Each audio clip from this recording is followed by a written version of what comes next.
इदारे हैं जो जेन्युइनली थिएटर को प्रमोट करें। तो आप जो लोग भी ये कर रहे हैं, ये जिहाद ही कर रहे हैं अपने तौर पर, जिसमें माली तौर पर भी कोई बहुत ज़्यादा इंसेंटिव नहीं है और अदरवाइज भी कोई इतनी ज़्यादा अब वो रिकग्निशन नहीं रही। लेकिन जो थिएटर का आर्टिस्ट होता है वो कभी मार नहीं खाता।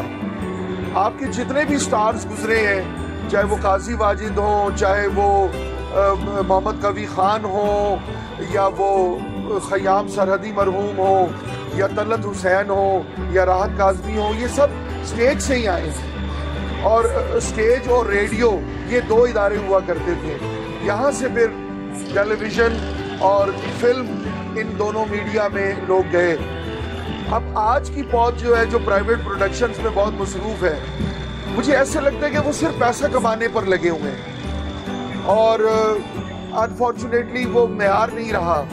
अब ड्रामे जो हैं वो क्रिएट नहीं हो रहे बल्कि मैन्युफैक्चर हो रहे हैं। तो एक क्रिएटिविटी जो है, जो तख्लीकी अमल है, वो कम हो गया है और अब सिर्फ जो है वो एक मसनूआत जैसे बनती हैं उस तरह ड्रामे बन रहे हैं। ना ड्रामों के नाम याद रहते हैं और ना ही अदाकारों के नाम याद रहते हैं। वही अदाकार है, वही सदाकार है, वही कॉम्पेयर है, वही मॉडल भी है और वही मजहबी प्रोग्राम भी कर रहा है रमज़ान के महीने। वही राइटर भी है, वही प्रोड्यूसर भी है और शायद डायरेक्टर भी है और कई जगहों पे तो वो मेकअप आर्टिस्ट भी है।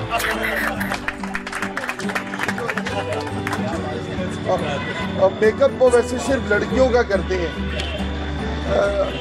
तो ये खैर एक ज़िम्नी बातें, हर बात सामने नहीं करनी चाहिए। तो कहने का मकसद ये है कि हमें मिलजुल कर एक बार फिर हमारी नई नस्ल को, अब हम तो एक अपना वक्त गुजार चुके हैं, हम फिर भी हाजिर हैं जहाँ जहाँ हमारी ज़रूरत है। मैं खुद स्टेज से ही आगे आया हूँ। वो कराची के लोगों को इसलिए इल्म नहीं होगा क्योंकि मेरा इब्तदाई दौर जो है वो लाहौर, इस्लामाबाद का है और मैंने वहाँ Pakistan national council of the arts में एक ड्रामा वर्कशॉप, सरमद सहबाई साहब और मुस्तफ़ा सज्जाद हैदर साहब, ये दो मेरे असातिज़ा थे। तो ये दोनों थिएटर में लाहौर में और पंजाब में इनका एक नाम था। और government college dramatic club, government college एक तारीखी तालीमी इदारा है, उसका एक नाम है पंजाब में बल्कि पूरे पाकिस्तान में। तो वहाँ से मैंने अंग्रेज़ी अदब में एमए किया। तो इसी दौरान वहाँ की ड्रामेटिक क्लब में भी मैंने फ़ाल किरदार अदा किया और ड्रामों में अदाकारी भी की, डायरेक्शन भी दी और इसकी प्रोडक्शंस में भी जो कुछ हो सका किया। तो यानी एक जो भी हमने टेलीविज़न पर हमें अल्लाह ने जो भी थोड़ी बहुत इज्जत दी या मकाम दिया, उसके पीछे थिएटर का बड़ा अहम किरदार था।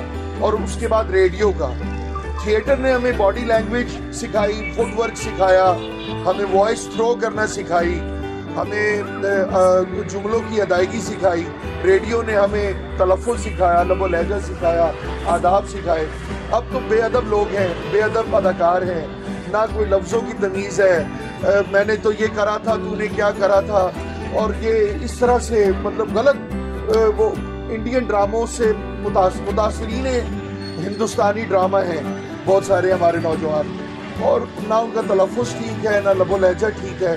तो हमें ये भी कोशिश करनी है कि हमें अपनी ज़बान को ज़िंदा रखना है। उर्दू हमारी एक खूबसूरत ज़बान है, एक कौमी ज़बान है और गो कि मैं बाय बर्थ उर्दू स्पीकिंग नहीं हूँ, मैं पंजाब से ताल्लुक़ रखता हूँ और कई मेरे लहजे में वो पंजाबियत आ भी जाती होगी जो कि फितरी बात है, लेकिन कोशिश तो करनी चाहिए। तो ये भी एक जिहाद है। पहले हम लोग, हमारी नस्ल या हमसे जो सीनियर लोग थे, वो इसको एक तरबियत के तौर पे लेते थे, एक तालीम के तौर पे लेते थे, एक मिशन के तौर पे लेते थे। अब तो एक अफरा तफरी है, इस अफरा तफरी से हमें अपने नौजवानों को निकालना है। ये अगर फोकस हम करेंगे तो इंशाअल्लाह और भी रास्ते निकलेंगे। कुछ हमें ऐसे लोगों को भी ढूंढना है या इदारों को भी हमें एफर्ट करनी पड़ेगी कि वो हमारी इस कोशिश में हमारी मदद करें ताकि हम बिल्कुल डीमोटिवेट ना हो जाएं, हमारा मोटिवेशनल लेवल जो है वो हाई रहे। तो मेरी तकरीर शायद थोड़ी लंबी हो गई है। बहरहाल मैं आपसे माजरत चाहता हूँ कि मैंने बहुत ज़्यादा वक्त ले लिया। मेरी दुआएं आपके साथ हैं, जहाँ जहाँ मेरी ज़रूरत है मैं इंशाल्लाह हाजिर हूँ आज भी। जज़ाकल्लाह। Thank you so much. अब मैं लास्ट में जो टीम का कैप्टन होता है उनको बुलाने से पहले मैं शुक्रिया अदा करना चाहूँगा। इरफान मेमन आपका बहुत ज़्यादा, मुनीर भाई आपका बहुत ज़्यादा, नासिर भाई का बहुत शुक्रिया। नासिर भाई खड़े हुए हैं, वहाँ आए नहीं है, बैठे नहीं हैं, बहुत शुक्रिया। नासिर बनैरी भाई आके बैठे हुए हैं, बहुत शुक्रिया। राव भाई बहुत शुक्रिया आप आए। और Sajwani thank you for coming. जुमला अच्छा है, मैं याद रखूँ, पंच लाइनें मेरे पास आ गई हो जाए मेरे पास बोलने के लिए। अच्छा जी, in the end of the programme को रैप अप करते हुए स्क्रिप्ट देने से पहले मैं उसको बुलाऊंगा जो बेसिकली एक कैप्टन होता है। Director is the captain of the ship. उस कैप्टन के बगैर आप कुछ भी नहीं कर सकते। जो मेरा मानना है कि डायरेक्टर के बाद, डायरेक्टर के अलावा कोई भी नहीं होता। Director is the main captain of the ship. किसी भी आप फील्ड में चले जाएं, जो मेन लीडर होता है वो कैप्टन होता है।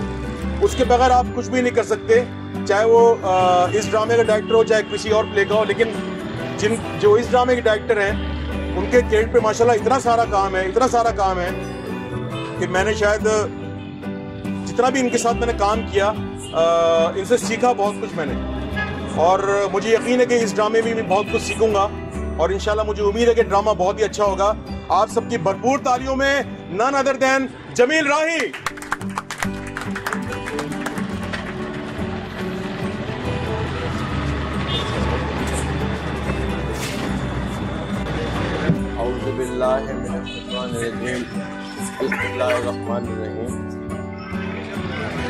मेरे साथी मौजूद ख़वातीन और हज़रात, अस्सलाम वालेकुम। बातें बड़ी अच्छी हुई और ऐसी बातें हुई कि जिसको हम महसूस करते हैं और समझते भी हैं। लेकिन मसला ये है कि हमारे यहाँ ख़ास तौर पे सिंध में फन बिक गया और फनकार मर गया। जिनके पास फन था वो आज भी बेचारे बैठे हुए हैं और जिनके नाम पे डायरेक्टर, हमारे यहाँ असल में नाम कमर्शलाइज है, फन कमर्शलाइज नहीं है। तो जिसके 4 दिन टाइटल पे तस्वीरें छपती हैं और अच्छा परफॉर्म करता है, बस वो कहता है बस मैं मुकम्मिल हो गया और बस यहीं तक है सब कुछ। ऐसा नहीं है। मुझे 50 साल से ज़्यादा हो गए। मैं सन 1971 में ड्रामे का डायरेक्टर हो गया था, 71 में। और कोई ऐसा आर्टिस्ट नहीं है उमर शरीफ समेत जिसने मेरे पास काम नहीं किया। लेकिन मैं आज भी सीख रहा हूँ। जिस दिन मैं मुकम्मिल हो जाऊँगा मैं ख़त्म हो गया। और ये जितने भी बच्चे मेरे पास काम करते हैं इन सबको पता है, मैं हर कैरेक्टर खुद करके बताता हूँ, चाहे वो लड़की का हो, डांसर का हो, गुलकार का हो, बूढ़े का हो, यंग का हो। मैं हर कैरेक्टर खुद करके बताता हूँ कि भाई आप ऐसा है, इसको आप ऐसा करें। और जिन लोगों ने मेरे पास काम किया उनको पता भी है। तो ये कोई बड़ी बात नहीं है। जब मेरे साथ एक नाम लगा है डायरेक्टर का तो फिर मैं खुद नहीं बैठता रिहर्सल में। आर्टिस्ट बैठे होते हैं, मैं खड़ा ही रहता हूँ जब तक रिहर्सल चल रही होती है और काम कराता रहता हूँ। तो ये कोई बड़ाई की बात नहीं है। जब मेरे साथ एक नाम लगा तो फिर मुझे ये सब चीज़ें आनी चाहिए। अच्छा, होता यह है कि जैसे सैयदों में बैठकर ना लोग सैयद कहलाने लगते हैं, ऐसे बेशुमार लोग हैं वो सीनियर लोगों में बैठकर अपने आप को बड़ा सीनियर बनाने की कोशिश करते हैं। ऐसा नहीं है।